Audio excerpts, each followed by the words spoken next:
Hello fellow mutants, welcome back to another video. In this video we're going to talk about how Josh Gad, you might know him as LeFou in the live action Beauty and the Beast, and Olaf in the Frozen movies, and the Kingdom Hearts 3 game too.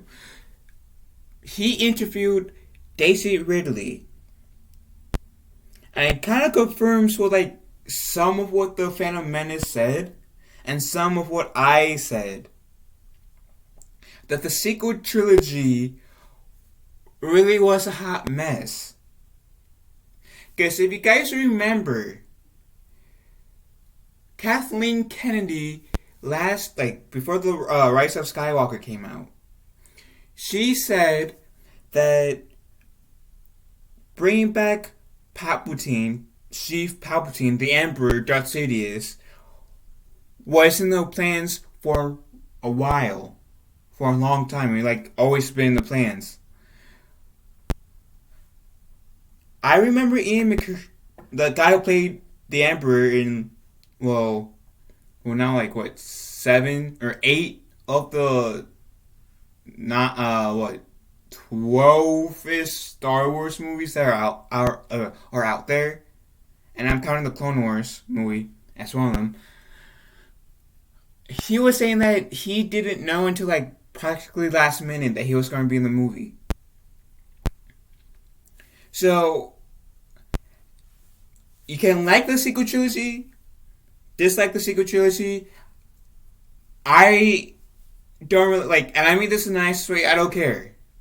And what I mean by that is that you can like the sequel trilogy all you want. I'll respect that. But I personally, out of the 3 trilogies, feels like the sequel trilogy was the weakest.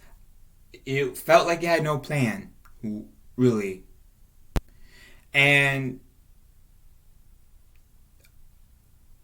sadly, because I saw this on Geeks and Gamers first. D-Day Cobra, Ryan Arcade Outpost, and Star Wars Theory. Star Wars Theory, the biggest YouTuber in the Star Wars fandom. He is pretty much the PewDiePie in the Star Wars fandom. He was even disappointed.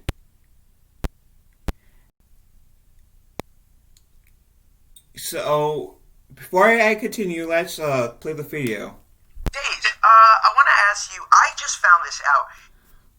Sorry, I actually paused it. Have you been keeping Rey's secret from the beginning? Did you know about the parentage? Tell me about that journey of when you found out. No. At the beginning, there was toying with an Obi-Wan connection, and then it really went. There were different versions, and then it really went to that she was no one.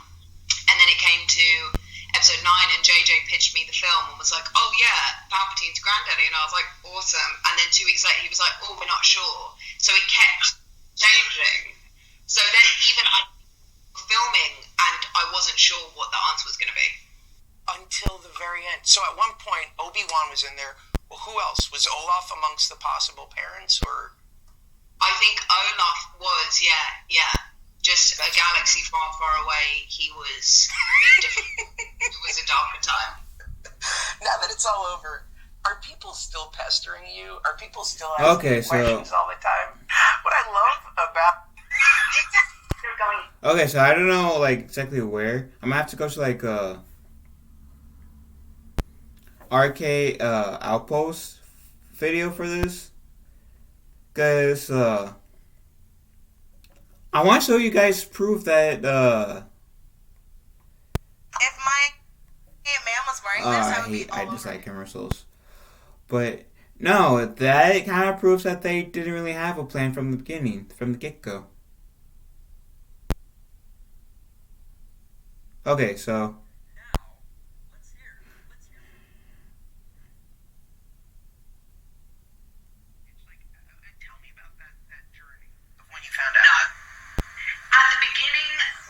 Toying with an Obi-Wan. yeah, sorry for the repeat. I think it really went. There were shows Kevin Kennedy's review interview afterwards. and then it came to and JJ pitched me the film and was like, oh yeah, Palpatine's granddaddy, and I was like, awesome. And then 2 weeks later he was like, oh, we're not sure. So it kept changing. So then even I was filming and I wasn't sure what the answer was going to be. What an absolute shit show. And then that little bit at the end, even when we were filming, I wasn't sure what the answer was going to be. And he does make a good point. Like, you should have, like, the reasons why the original trilogy and the prequels were as good, or were as well received as they were compared to the sequels. Especially yeah, the prequels had their fair share of backlash, but not as much as the sequels. But the reason why the prequels are more accepted than the sequels by fans, and why the original trilogy fans, like the original trilogy, is definitely more accepted than the sequels. Why the Clone Wars movie / show has been more accepted by fans than the sequel trilogy. And I do remember with the Clone Wars movie, one of the biggest backlash was Anakin did never had a Padawan. Ahsoka's just nippy in the movie. Turns out Ahsoka was one of the best characters. But even then, people gave the Clone Wars more of a shot. They were more open-minded, and Dave Filoni pleased the majority of the fans for the most part. He Dave Filoni pleased the fans more than the sequel trilogy.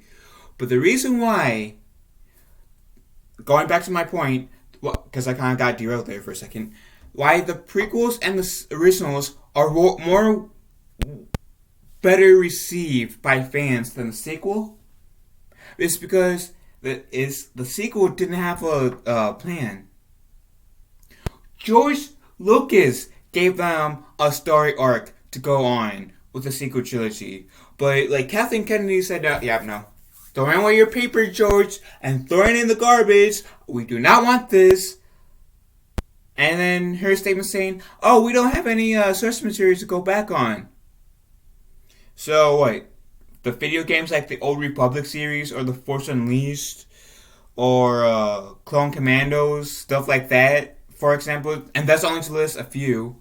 The original Battlefront games, 1 and 2, what, those never existed? Oh, you never, there weren't a few shows back in the day? Like the Ewok show, which I personally haven't seen, but I'm aware there is an Ewok show. That's not source material. The countless numbers of comic books and books that are like graphic novels or whatever. Pretty much my point is with my books in general, regardless if they're comic books or chapter books. What, those aren't source material?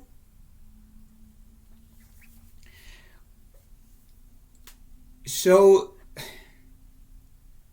and then saying, oh, Force is female, oh, people won't be able to connect with Luke Skywalker, so let's kill him off in The Last Jedi. In one the cheapest ways to do it for the character of Luke Skywalker, which Luke Skywalker deserved more of a hero's death than what he got in The Last Jedi. But yeah, this kind of proves they really didn't have any plans. Guess you heard from Daisy Ridley herself that at first they were thinking about doing a whole Obi-Wan connection. Now, I always felt like Obi-Wan having a granddaughter was also an idea, because unless if he had a secret child with Sabine, Duchess Sabine, who was pretty much the Queen of Mandalore back in the Clone Wars before she was killed by Darth Maul. Maybe Obi-Wan the Duchess at that time had a child. And she never told Obi-Wan. And maybe Obi-Wan did not find out until like shortly after her death by her sister. I mean, we all know that the Duchess of Mandalore in the Clone Wars was Obi-Wan's love interest, so maybe they got down with the freaky, and yeah, maybe that's why Obi-Wan was.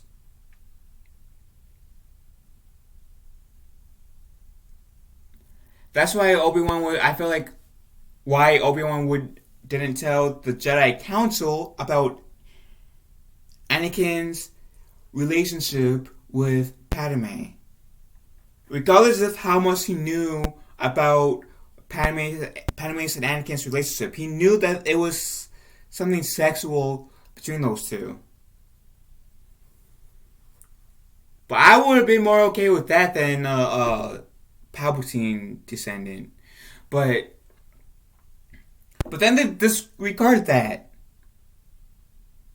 And then they went with being nobody. And let's be honest. Regardless of the criticism I might give The Last Jedi,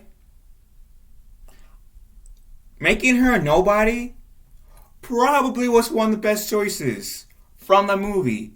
Because it shows that you don't have to be part of like the Skywalkers or Palpatines in this case, or the Kenobi, or any special bloodline to, like, in terms of like force wielding, like be the sense of force users, to be a force sensitive, to be a Jedi. I made a character named Nemo Calrissian, son of Lando Calrissian. Now, as far as I'm aware, whether it's in canon or legends, Lando had no relatives that was force sensitive. As far as we know, Lando's father could have been like a force sensitive at Jedi in the Clone Wars. In legends. But I don't. But as far as I'm aware, there hasn't been any force sensitive in Lando's family up until I make my own original character, Nemo Calrissian. But I do like the fact that, okay, Rey's a nobody. That kind of represents, hey, yeah, you don't need to be from a special family to know how to use the Force. And then, what Daisy really said, that she didn't even know for sure if Rey was going to be a Palpatine until the very end. She didn't even know Rey was going to be a Palpatine in Bloodline while she was filming for sure. And I was like, really? You telling me J.J. Abrams did not know? Now I do believe when we hear all these things. And then us, like some fans has been calling this Lucasfilms out. And guess what we had to endure? Name calling from Lucasfilms. See, we're ist or a phobe just because we're calling them out. Just because we're calling Lucasfilms out. Like what? How does that make us a ist or a phobe by calling them out? One of the criticisms mean we feel like they don't really have a plan. And it turns out we were right. So I'm at this point in Ryan Kindle RK Outpost video where he takes another segment from the interview. Tell me about that journey of when you found out. No. At the beginning, there was toying with like an Obi-Wan. Oh, he just plays it again. Okay. Jay pitched me the film and was like, oh yeah, Palpatine's granddaddy. And I was like, awesome. And then 2 weeks later, he was like, oh, we're not sure. So he kept changing. So then even I was filming and I wasn't sure what the answer was going to be. That is absolute insanity. As bad as we...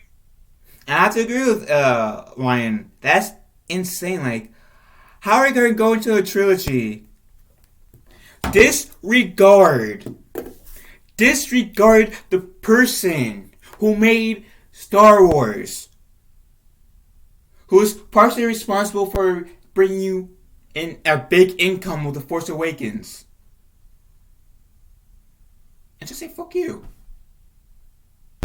to him. And then pretty much saying fuck you to the fans for having a sloppy trilogy. Now, granted, there are a few aspects in the sequel trilogy that I did enjoy, but for the most part, it's like, And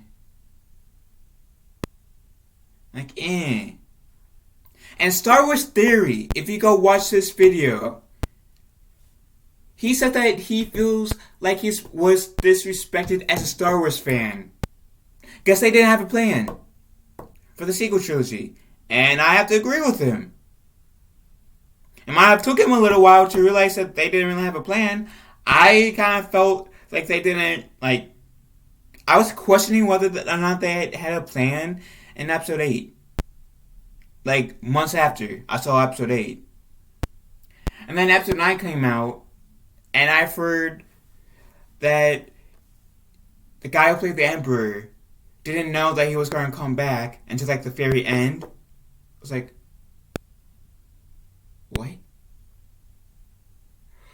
What? So that's, one thing. So that should have been, one indication that Lucasfilms didn't really have much of a plan.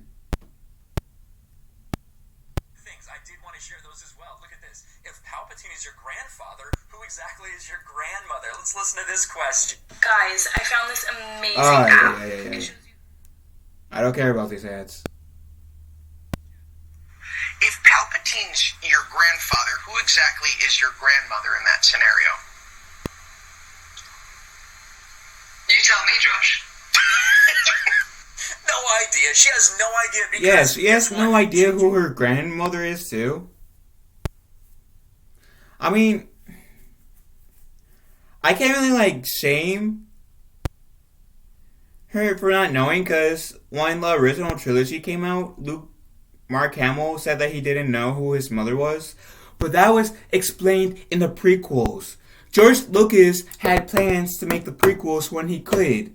Now the prequels, there might be some aspects in the prequels where I dislike, but for the most part, I do enjoy the prequels. I do like the prequels. And they do say who is Luke's and Leia's birth mother is, which is Padme, played by Natalie Portman.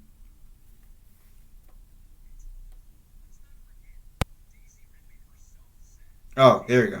Rey's parentage was revealed in Star Wars The Force Awakens. If you can remember, all the way back to 2016, when people were excited about Star Wars, even with the shallow shell of a movie with Force Awakens, I didn't like it. I thought there was nothing there. I thought it was all hype, and people bought into it. Daisy Ridley said this. But Rey herself, Daisy Ridley, apparently thought the answer was hiding in plain sight to what her parentage would have been. The actress said she thought a lot was answered in The Force Awakens, and it wasn't until later that she realized fans were still in the dark about Rey's heritage. Here's her exact quote. I thought a lot was answered in Force Awakens. Then after the screening, I went for a drink with my agent and everyone, and we were chatting, and I realized, in their minds, it's not answered at all. So Daisy Ridley apparently tried to tell us she thought she knew. Maybe she thought that meant it was Obi-Wan. Listen, that was not revealed in that movie. We had the one little bit of Obi-Wan's voice calling to her. That could be the only thing that you could say. And the fact that she speaks with the accent she has, which I don't think is really enough. We are a lot of people in Star Wars that speak like that. And then also, let's not forget what Kathleen Kennedy herself said. Because remember, Palpatine's return was in the plans for a long time, says Kathleen Kennedy. Even though J.J. Abrams wasn't sure if he was going to be in the movie, we have Ian McDiarmid himself saying that he called him up late in the game. But listen to what Kathleen Kennedy says, the liar, the two-faced liar that she is. Big shocker in this trailer, of course, the reappearance of Palpatine. What can you tell us about this? How long was this in the cards? Was this sort of in the blueprint from Episode 7? This has been in the blueprint for a long time. Yeah, we had not landed on exactly how we might do that. But yes, it's all. Always to be in Episode 9. Yeah. working. Oh, it was all in the cards. All in the cards. All Yeah, I along. don't. The sequel trilogy is a disjointed hot mess. Like I said at the beginning of this video, you can like it, dislike it. I'm not going to judge you about if you like the sequel trilogy or not. But the fact that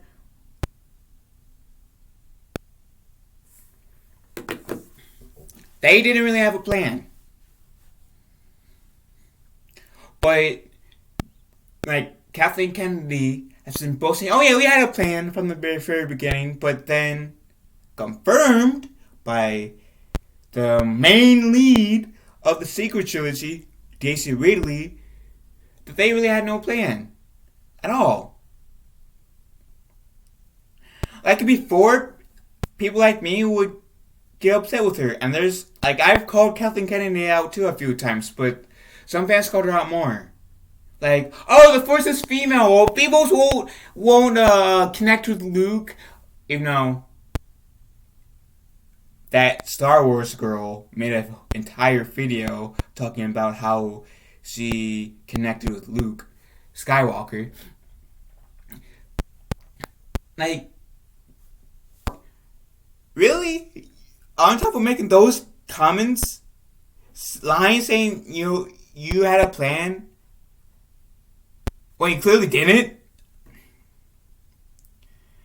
Like, and not listening to the fans? Like, until like, what, now? When it's like practically when the damage is done? Like, do you really think that you, Kathleen Kennedy, will have fans' respect? Especially after this confirmation. Granted that you might still have some fans' respect, but the majority, I doubt.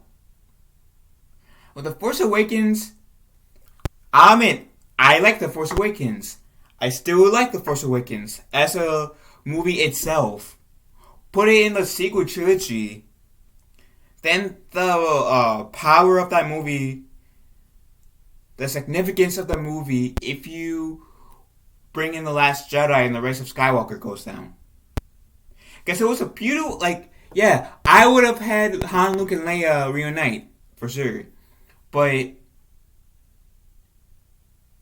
that movie was a pretty decent, nice setup to what the sequel trilogy could have been in terms of great storytelling. But, like, there are so many things I could talk about where I disliked about the movie, and I like in terms of the trilogy, I mean. And who knows, maybe I will make a video talk about all the things I dislike about the sequel trilogy.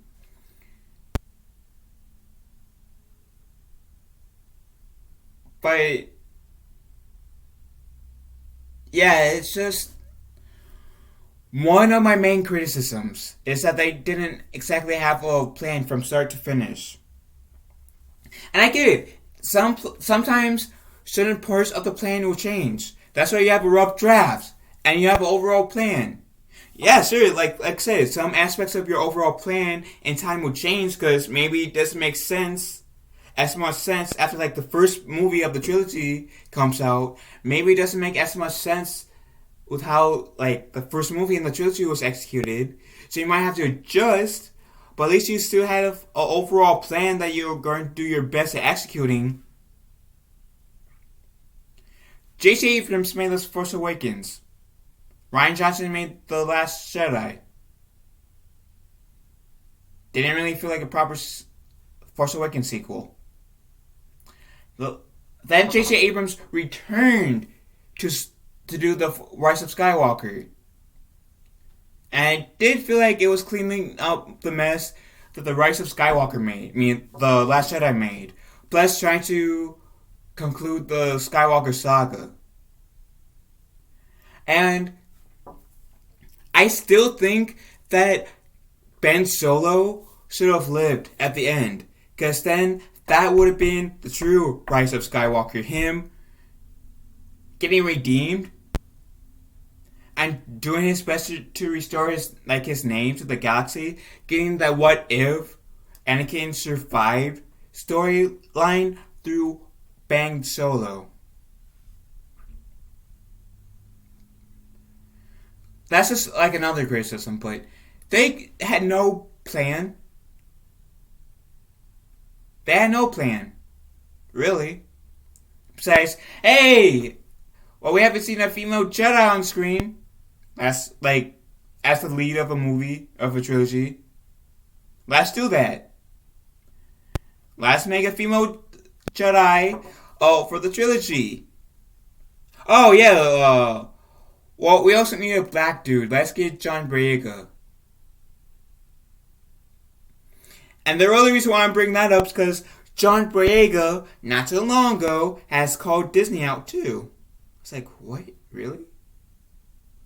You're screwing over John Boyega? The only reason why you brought him in is to win like the cars of, oh, we got a black man.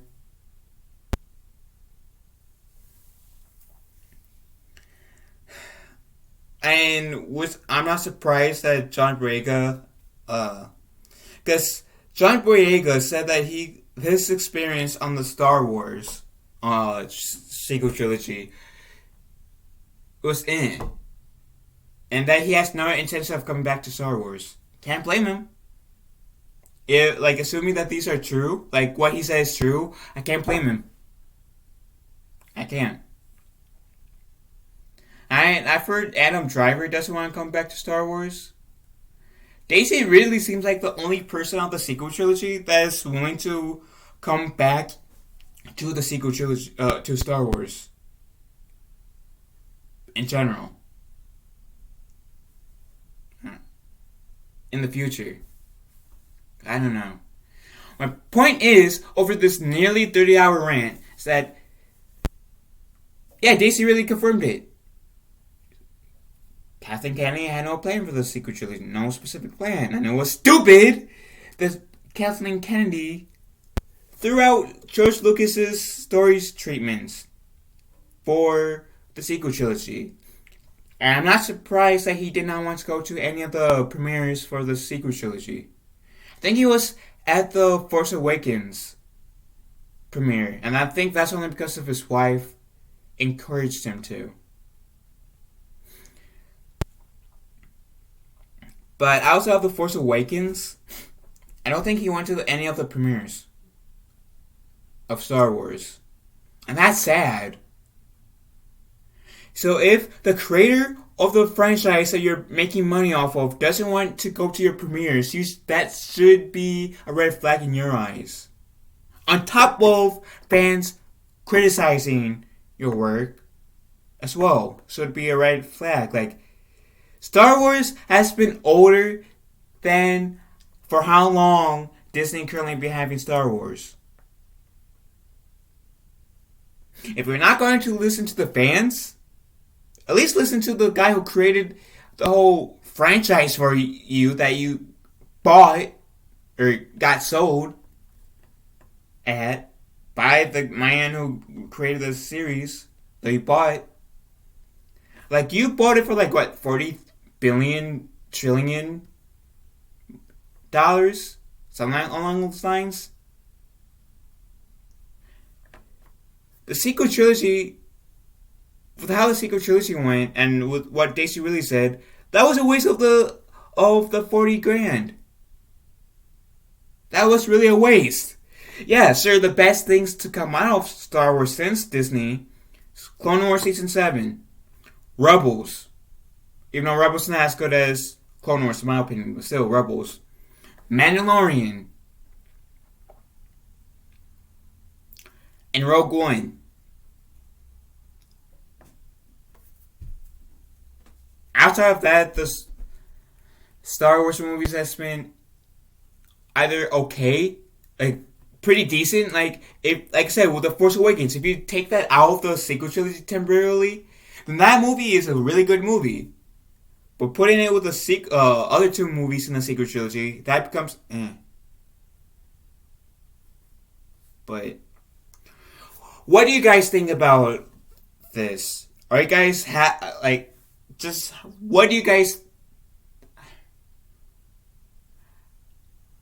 with Daisy Ridley saying that she didn't even know that Darth Sidious, the Emperor, was going to be her grandfather until like the very end. Kind of confirming that the sequel trilogy had no plans, no specific plans. How do you guys feel about that? Let me know in the comment section down below. I've been talking long enough. Thank you for joining. Love you all. Have a wonderful day. Be kind to one another. And may the Force be with us all.